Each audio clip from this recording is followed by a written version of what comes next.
जय हिंद दोस्तों, लोक प्रधान न्यूज चैनल में आप सभी का स्वागत है। लोक प्रधान न्यूज से मैं अब्दुल गफूर शेख आपका दोस्त।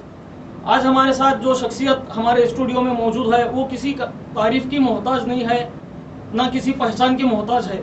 फिर भी मैं उनका छोटा सा तारुफ आपके सामने पेश करता हूँ। जनाब आम आदमी पार्टी के जिला कार्य अध्यक्ष और अखिल भारतीय नागरिक ग्राहक संगठन के संस्थापक हैं एडवोकेट खतीब वकील साहब, जो कि सोलापुर जिला कोर्ट और बॉम्बे हाई कोर्ट में अपनी वकालत की कारकिर्दगी अंजाम दे रहे हैं। तो ये आज हमारे स्टूडियो में मौजूद हैं दौरे हाजिर को लेकर बातचीत करने में।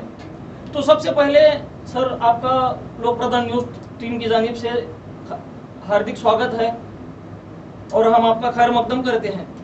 तो आज का जो दौर है सर, कोरोना महामारी ने जो कोहराम मचाया हुआ है, पिछले एक साल से कोरोना महामारी ने हिंदुस्तान और पूरी दुनिया भर में कोहराम मचाया हुआ है, जिससे कई सारे लोगों की मौतें हो रही हैं और कई सारे लोग हॉस्पिटल में एडमिट हैं जो जिंदगी की भीख मांग रहे हैं। तो ये सारे बीच में, इन सारे हालात के बीच में आप किसको जिम्मेदार ठहराते हैं? इस कोरोना के कोहराम के जिम्मेदार ये देश के नेता हैं, जो पॉलिटिकल लीडर्स हैं, वो इस पूरे कोहराम के असल जिम्मेदार हैं। और उनके बाद में उनको सुझाव देने वाले जो ब्यूरोक्रेट्स हैं हमारे भारत देश में, जैसे आईएएस लॉबी कहते हैं, इस आईएएस लॉबी के गैर जिम्मेदार अफसरान, इनके ऊपर ही जिम्मेदारी जाती है। जैसे कि 2020 में कोरोना जब स्टार्ट हुआ, जैसे दुनिया में तकरीबन 2020 जनवरी में कोरोना की शुरुआत हुई, कोरोना बीमारी की, और हिंदुस्तान में भी लगभग उसी वक्त कोरोना के जो पेशेंट है वो सामने आते गए। उस वक्त एक प्रोग्राम मोदी सरकार के थ्रू चला गया था, नमस्ते लंदन। तो उसके बाद कोरोना की जो है संख्या, पेशेंट की संख्या काफी हद तक बढ़ती गई। ठीक उसी तरह इस साल भी केंद्र सरकार का ध्यान इलेक्शन की तरफ था। पिछले जो कोरोना काल में केंद्र सरकार का ध्यान ट्रंप को जिताने में था अमेरिका से, और इस साल इलेक्शन में केंद्र सरकार का ध्यान बंगाल और आसाम से इलेक्शन जीतने में था। तो आप ये कह सकते हैं कि ये आम नागरिकों को छोड़कर अपने वोटों को हासिल करने या फिर अपनी सरकार को बचाने में लगे हुए हैं। बिल्कुल, हमारी जो केंद्र सरकार है और हमारी केंद्र सरकार के जो मुखिया हैं, प्रधानमंत्री नरेंद्र मोदी जी, इनका ज्यादा से ज्यादा ख्याल या अपनी इमेज बिल्डिंग की तरफ है। उनका ख्याल नागरिकों की जान और माल की फिक्र, हिफाजत करने की तरफ बिल्कुल नहीं है। आपने देखा कि बंगाल के अंदर जो रैलियां हुई, जो बंगाल में जो सभाएं हुई, उनमें हमारे प्रधानमंत्री जी बगैर मास्क लगाए हुए सभाएं कर रहे थे। हमारे देश के गृह मंत्री, जिन पर बहुत बड़ी जिम्मेदारी है, वह भी किसी तरह का मास्क न लगाते हुए रैलियां कर रहे थे, हजारों की रैलियां ले रहे थे। और प्रधानमंत्री जी ने पश्चिम बंगाल की रैली में कहा, जबकि भारत देश के अंदर रोजाना 3-3 लाख कोरोना के मरीज पाए जा रहे हैं, तब प्रधानमंत्री जी ने कहा कि जहां तक देखता हूं वहां तक जनता ही जनता, मैं बहुत खुश हुआ हूं। ये बहुत ही गलत और एक तरह का क्रूर रवैया है, गैर जिम्मेदाराना रवैया है। जब आज के वक्त हम किसी को कॉल करते हैं तो एक इंसुलिन मशीन के थ्रू मैसेज मिलता है कि मास्क लगाएं, सैनिटाइजर का इस्तेमाल करें। तो ऐसे वक्त में हमारे प्रधानमंत्री रैलियां ले रहे हैं और सोशल डिस्टेंसिंग का पालन न करते हुए अपने इलेक्शन की कैंपेनिंग अच्छी तरह से उन्होंने निभाई, और उसके नतीजे आज हम सब लोगों के सामने हैं। वो चाहे इलेक्शन के तौर पर देखे जाएं या फिर कोरोना पेशेंट को लेकर देखे जाएं। तो बंगाल और आसाम में कोरोना पेशेंट को लेकर जो आज रेशो बढ़ रहा है, उसके ताल्लुक से आप क्या कहना चाहेंगे? यह जो रेशो बढ़ रहा है, उसके पीछे यह रैली ज्यादा से ज्यादा लेना, और इन राज्यों में जो अपनी स्वास्थ्य व्यवस्था है, वह स्वास्थ्य व्यवस्था यह नागरिकों की जनसंख्या की प्रोपोर्शनेट नहीं है, ये उसकी असल वजह है। हाल ही में एक न्यूज वायरल हो रही है, एक खबर आ रही है कि यूपी के बक्सर से एक नदी है, गंगा का जो नदी। घाट है, वो गंगा घाट पे तकरीबन 100 से शायद लाशें पाई गई हैं जो बहते हुए आई हुई हैं। तो हमारा जो सरकारी निजाम है, हॉस्पिटल तो अरेंज नहीं करा रहा है, फिर मेडिकल इक्विपमेंट्स भी सही तरीके से दे नहीं रहा है, तो हम ये कह सकते हैं कि वो लोगों की चिताएं जलाने में भी असफल है। बिल्कुल।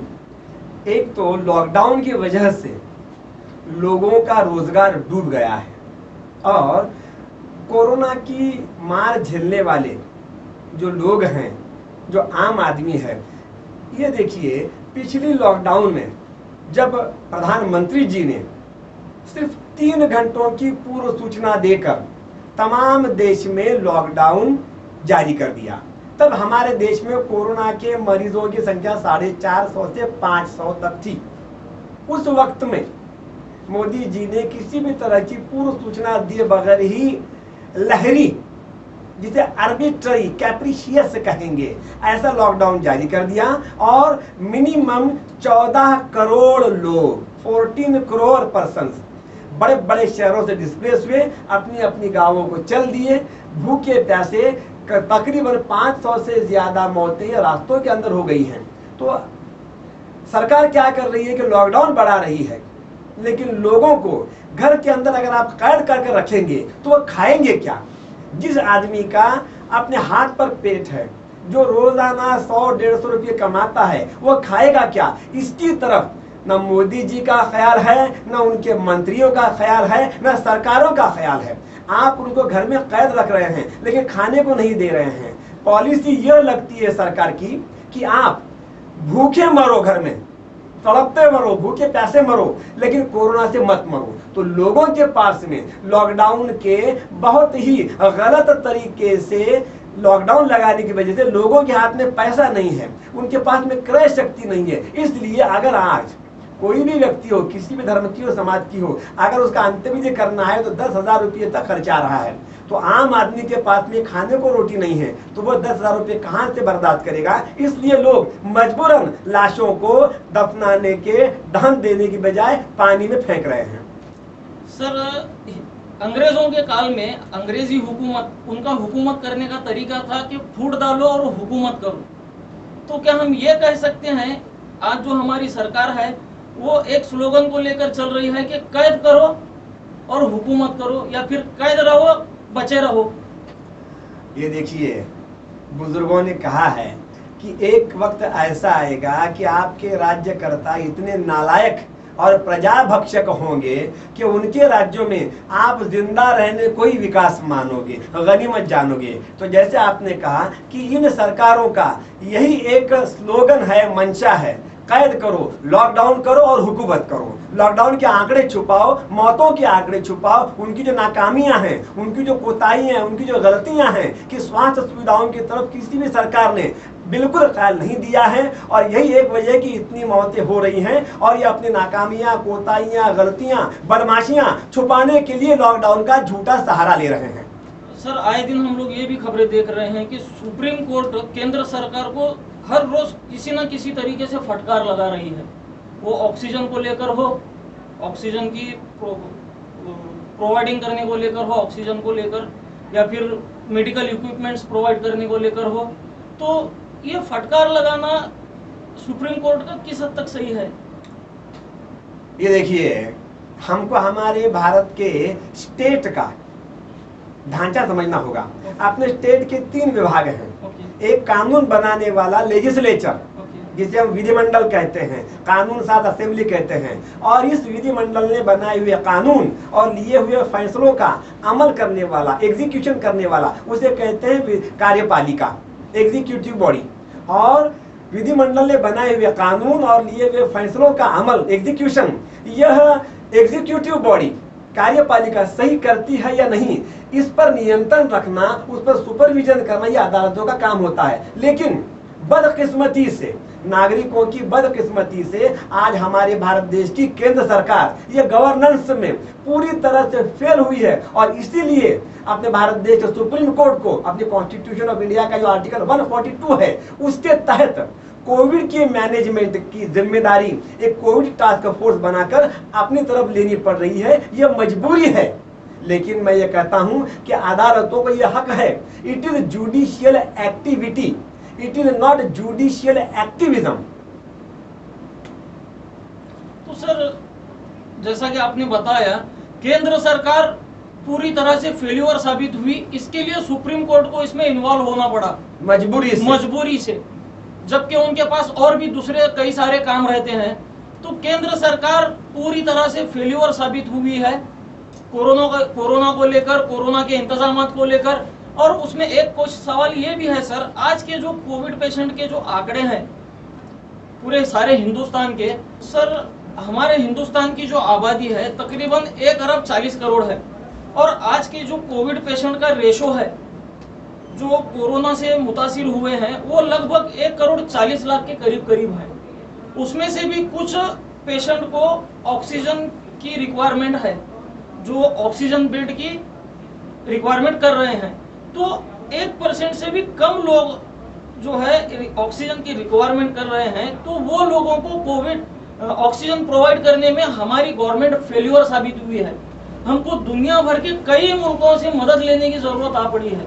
तो 1 साल का वक्फा हमारे पास में था, वो वक्फे में हमारी गवर्नमेंट ने क्या इंतजाम किए होंगे सर, आप क्या कुछ बता सकते हैं? ये देखिए, केंद्र सरकार की तरफ और खुद प्रधानमंत्री जी के पास में कोविड के बारे में किसी तरह का प्लान नहीं है। अगर आप याद करें तो अपने भारत देश का उच्चतम न्यायालय बार बार केंद्र सरकार को ये पूछ रहा है कि आपके पास में कोविड-19 का मुकाबला करने के लिए प्रिंट आउट क्या है, प्लान क्या है, लेकिन आज तक केंद्र सरकार यह सुप्रीम कोर्ट को बता नहीं पाई है। मैंने पहले ही जैसे कहा कि मोदी जी का पूरा जोर अपनी इमेज बिल्डिंग की तरफ है। उन्होंने एक तो उनको कोविड बीमारी का स्वरूप समझा ही नहीं है, अगर समझ में आया तो उसके ऊपर उन्होंने विचार नहीं किया है। ये देखिए, अगर हमको कोई समस्या समझ में नहीं आती है तो उस फील्ड के जो एक्सपर्ट्स हैं उनकी राय लेते हैं और उस राय के मुताबिक चलते हैं।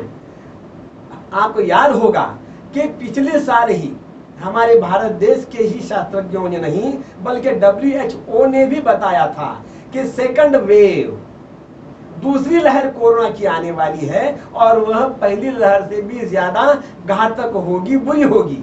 इसलिए मोदी जी को, केंद्र सरकार को चाहिए था कि पहले से ही तैयारी करें।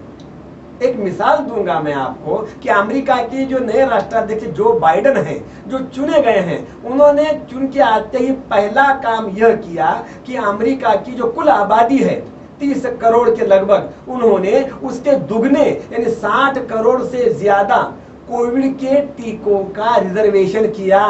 यानी उन्होंने ताड़ लिया कि अगले साल में कोविड की दूसरी लहर आने वाली है और वो इससे भी ज्यादा घातक है। लेकिन हमारे देश में क्या हुआ, हमने कोविड को समझा ही नहीं। हमको अंदाजा था कि कोविड का जो मरीज होता है, जो मरीज जिसका कोविड का प्रमाण ज्यादा होता है, जैसे जैसे ज्यादा होता है और जो एक्यूट सीरियस होते हैं, सिर्फ ऐसे लोगों को ही ऑक्सीजन की कमी महसूस होती है।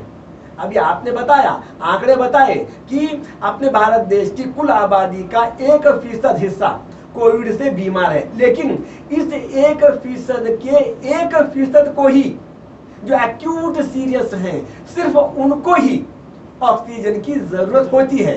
तो हमको पहले ही ताड़ लेना था और ऑक्सीजन के सिलेंडर्स तैयार करना, ऑक्सीजन का मैन्युफैक्चर बढ़ाना, इसकी तरफ ध्यान देना चाहिए था। और WHO ने भी कहा है और जो अमेरिका के राष्ट्राध्यक्ष जी हैं, उनके जो प्रमुख वैज्ञानिक सलाहकार हैं डॉक्टर फॉसी जिनका नाम है, उन्होंने भी और सभी लोगों ने, सभी डॉक्टरों ने, माहिरों ने यही कहा है कि कोरोना का इलाज वैक्सीनेशन है।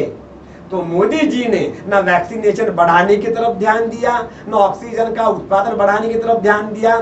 जब अपने भारत देश में रोजाना 3-3 लाख कोरोना के मरीज पाए जा रहे थे, तब मोदी जी ने आधार पूना वाला जो आज भाग गया है, जो भाग कर लंदन में जाकर छुप के बैठा है, उसकी कंपनी को करोड़ों कोरोना के दवाई के टीके एक्सपोर्ट करने की इजाजत दी। और ये किस लिए किया? अपनी इमेज बिल्डिंग के लिए किया। इधर लाखों लोग मर रहे हैं और उधर अपने देश में बनी हुई कोरोना से मुकाबला करने वाली दवाइयों के टीके ये हमने एक्सपोर्ट कर दिए। ये उसकी वजह है। और देखिए, केंद्र सरकार ने जो कोविड टास्क फोर्स बनाया है, उसकी 6 महीने में मीटिंग तक नहीं हुई है।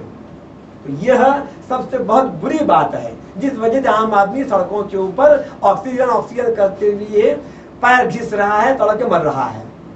सर, एक मामला ऑक्सीजन का हुआ और उसी के साथ दूसरा जो है वैक्सीनेशन का मामला है। आज का अगर हम लोग आंकड़ा देखेंगे तो केंद्र सरकार की तरफ से तकरीबन 2 कंपनियों को, एक कंपनी को लगभग 5 करोड़ का ऑर्डर दिया गया है और एक कंपनी को तकरीबन 11 करोड़ का ऑर्डर दिया गया है वैक्सीनेशन का। तो और ये भी जो है तकरीबन मई और जून, ऐसा 2 हिस्सों में मिलने वाले हैं। तो वैक्सीनेशन 11 करोड़ 16 करोड़ ये काफी है सर, जबकि हिंदुस्तान की आबादी तकरीबन 1 अरब 40 करोड़ है। ये देखिए, ये कोरोना को मोदी जी ने, उनकी सरकार ने समझा ही नहीं है। कोरोना का स्वरूप हमें समझ में लेना चाहिए। खुद महाराष्ट्र सरकार की जो कोविड टास्क फोर्स है, उसके डॉक्टरों ने और अपने भारत सरकार ने जो कोविड-19 का जो ICMR टास्क फोर्स बनाया है, उसके सदस्य हैं प्राध्यापक डॉक्टर NK अरोड़ा। उन्होंने ये कहा है कि ये कोरोना का विषाणु जितना ज्यादा घूमेगा उतना ज्यादा म्यूटेशन होगा। म्यूटेशन यानी ये कोरोना का विषाणु रूप बदलता है, चेहरे बदलता है, उसे कहते हैं म्यूटेशन। जितना ज्यादा घूमेगा उतना ज्यादा म्यूटेशन होगा। और भारत में आबादी ज्यादा है, इसलिए म्यूटेशन भी ज्यादा होने वाला है। लेकिन हर एक म्यूटेशन महत्वपूर्ण नहीं है, क्योंकि बहुतांश मेजॉरिटी ऑफ द म्यूटेशन अपने आप ही समाप्त होते हैं। और गवर्नमेंट ऑफ महाराष्ट्र ने जो कोविड टास्क फोर्स बनाया है, उस टास्क फोर्स ने जो गाइडलाइन दी है, उसके मुताबिक कोरोना होने वाले मरीजों में से 80% मरीज किसी भी तरह की दवा लिए बगैर अपने आप ही दुरुस्त हो जाते हैं। प्रश्न आता है 0.001% का, जिन्हें ऑक्सीजन की जरूरत होती है।